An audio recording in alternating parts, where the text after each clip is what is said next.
दोस्तों, क्या कभी आपके माइंड में ये ख्याल आया है कि हम इंसान इस दुनिया में कैसे और आखिर कहाँ से आए हैं? आखिर हमारी शुरुआत कैसे हुई? हम इस दुनिया में कब से रह रहे हैं? हमसे पहले आने वाले इंसान इस दुनिया में कैसे थे? और सबसे मेन, ये कैसे जिंदगी गुजारा करते थे? दोस्तों, ये ऐसे इंटरेस्टिंग क्वेश्चन हैं जो आप में से बहुत से लोग ये जानने के लिए इस वीडियो को देख रहे हैं। तो बिना टाइम वेस्ट किए हम आज की ये इंफॉर्मेटिव वीडियो शुरू करते हैं, जिसका टाइटल है कि क्या ह्यूमंस पहले एप्स थे? आज से तकरीबन 5 करोड़ साल पहले अर्थ पर मास एक्सटिंक्शन की वजह से डायनासोर के मरने के बाद जो मैमल्स अपनी लाइफ को बचाने में कामयाब हो पाए थे, अब ये मैमल्स बिलों से बाहर आकर बगैर किसी डर के अपनी लाइफ को गुजारना शुरू हो गए। फिर लाखों सालों के बाद अर्थ के सरफेस का टेम्परेचर तेजी से नॉर्मलाइज होने लगा और ये मैमल्स अर्थ पर क्लाइमेट के चेंज होने के साथ साथ अपने आप को पहले से ज्यादा अपग्रेड करना शुरू हो गए थे। ये अपने साइज में पहले से ज्यादा बड़े नजर आने लगे थे। उस वक्त इनकी आंखें इनके सर के आगे हुआ करती थी। ये ज्यादातर दरख्तों पर रहते थे और फिर टाइम गुजरता रहा। आज से तकरीबन 4.7 करोड़ साल पहले अर्थ का टेम्परेचर तेजी से अपनी स्टेबलाइज हालत में आना शुरू हो गया। उस वक्त इसके सरफेस का टेम्परेचर तकरीबन 24 डिग्री का था और इस पर एक दिन तकरीबन 24 घंटे का होना शुरू हो गया। हर तरफ नीला आसमान और समुद्रों का जल मिलाता हुआ पानी नजर आना शुरू हो गया। इसके बाद एक बार फिर से अर्थ की टेक्टोनिक प्लेट्स में हलचल होने लगी।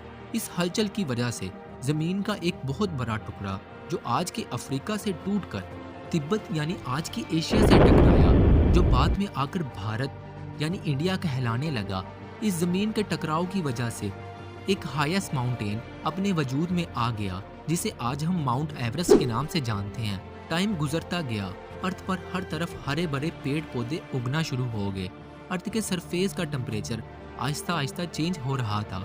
इसके सरफेस तकरीबन आज की तरह का नजर आना शुरू हो गया।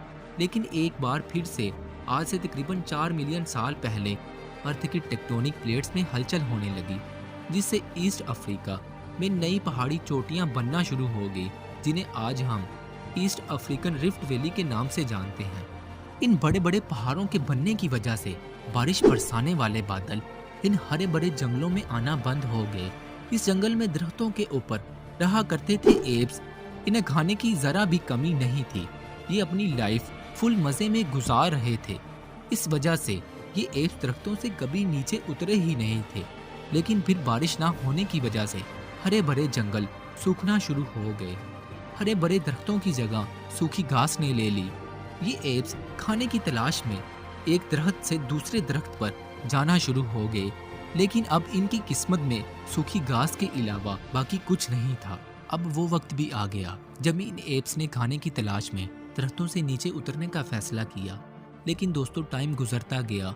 इनमें से बहुत से एप्स खाना न मिल पाने की वजह से एक्सटिंक्ट होना शुरू हो गए। जो बाकी बचे थे वो एप्स अपग्रेड होकर आर्डिपिथिकस रेमिडस में चेंज हो गए। इन आर्डिपिथिकस रेमिडस में ह्यूमंस और एप्स दोनों के फीचर्स थे। ये एप्स की तरह दरख्तों पर भी चढ़ सकते थे और इंसानों की तरह 2 पैरों पर भी आहिस्ता आहिस्ता चल सकते थे। उस वक्त इनके ब्रेन का साइज एक ऑरेंज यानी संतरे के साइज का था। ये आर्डिपिथिकस रेमिडस तकरीबन 4 फीट लंबे और इनका वजन तकरीबन 35 केजी का था। इनके पैरों पर चलने की वजह से अब ये चलते फिरते भी खा सकते थे और इन सब में से बचने वाली एनर्जी को अब ये अपने ब्रेन को बड़ा और शार्प बनाने में यूज करने लगे। उस वक्त इनके ब्रेन का साइज बढ़कर 350 क्यूबिक सेंटीमीटर का हो गया था। टाइम गुजरने के साथ साथ तकरीबन 3.8 मिलियन साल के बाद ये आर्डिपिथिकस रेमिडस भी अपने एक्सटिंक्शन की तरफ बढ़ना शुरू हो गए। अब मदर नेचर ने इन स्पीशीज को एक नए रूप में चेंज करना शुरू कर दिया। ये आर्डिपिथिकस रेमिडस अब ऑस्ट्रेलोपिथिकस में कन्वर्ट हो गए। इन स्पीशीज में ह्यूमंस के फीचर बहुत ज्यादा थे। इनका ब्रेन पहले से बड़ा होकर 470 क्यूबिक सेंटीमीटर का हो गया था। ये स्पीशीज तकरीबन 4 फीट लंबे और इनका वजन तकरीबन 22 केजी का था। ये स्पीशीज अब मांस, फ्रूट और दरख्तों के पत्ते खाकर सर्वाइवल करना जानते थे। ये ऑस्ट्रेलोपिथिकस अब आर्डिपिथिकस रेमिडस से ज्यादा इंटेलिजेंट बन चुके थे। साथ ही इनके ब्रेन का साइज भी बड़ा हो चुका था। इनकी स्कल ह्यूमन की तरह इन्वॉल्व होना शुरू हो चुकी थी। फिर तकरीबन 3 मिलियन साल के बाद ये ऑस्ट्रेलोपिथेकस अपनी इंटेलिजेंस की वजह से एक नई स्पीशीज में चेंज हो गए। ये थे होमो हैबिलियस, जो आज के ह्यूमन के फर्स्ट रिप्रेजेंटेटिव थे। मज़े की बात ये कि होमो हैबिलियस अपने एंसेस्टर से कई हद तक ज़्यादा इंटेलिजेंट थे। इनके ब्रेन का साइज तकरीबन 500 से 900 क्यूबिक सेंटीमीटर का हो गया था। ये 2 पैरों पर चलने के साथ साथ दोनों पैरों पर दौड़ भी सकते थे। इन्होंने अपनी हिफाजत और दूसरे जानवरों का शिकार करने के लिए डिफरेंट टाइप के पत्थर और लकड़ी के टूल बनाना सीख लिए थे। वक्त गुजरने के साथ साथ अब ये होमो हैबिलियस एक नई और वेल ट्रेन्ड स्पीशीज में चेंज होते गए, जिसे आज हम होमो इरेक्टस के नाम से जानते हैं। ये होमो इरेक्टस अपने एंसेस्टर से कई हद तक ज़्यादा इंटेलिजेंट बन चुके थे। इनके पास अब ज़मीन पर सीधा होकर चलने और दौड़ने की नॉलेज कई हद तक ज़्यादा थी। अब ये होमो इरेक्टस आज के ह्यूमन्स की तरह काफ़ी हद तक सेम लगना शुरू हो चुके थे। इन्होंने अपनी फैमिलीज बनाना और इनके साथ मिलकर रहना भी शुरू कर दिया था। इन्होंने एक दूसरे से बात करने के लिए लैंग्वेज का भी इस्तेमाल करना शुरू कर दिया था। इन्होंने कच्चा मांस खाने के बजाय आग पर पकाकर खाना शुरू कर दिया। इनके ब्रेन का साइज काफ़ी हद तक बड़ा हो चुका था, तकरीबन 950 क्यूबिक सेंटीमीटर। फिर दोस्तों टाइम गुजरता गया, ये अपनी तादाद में इंक्रीज होते गए। इन्होंने अफ्रीका से बाहर दूसरी कंट्रीज में जाकर रहना शुरू कर दिया, जिसकी वजह से ये दुनिया के कोने कोने में फैल चुके थे। लेकिन दोस्तों वो टाइम भी आ पहुंचा जब ये होमो इरेक्टिस अपनी एक्सटिंक्शन की तरफ बढ़ना शुरू हो गए। इनके बाद जिस स्पीशीज़ ने इनकी जगह ली वो इस दुनिया की सबसे ज़्यादा इंटेलिजेंट और लंबे अरसे तक रहने वाली स्पीशीज़ है।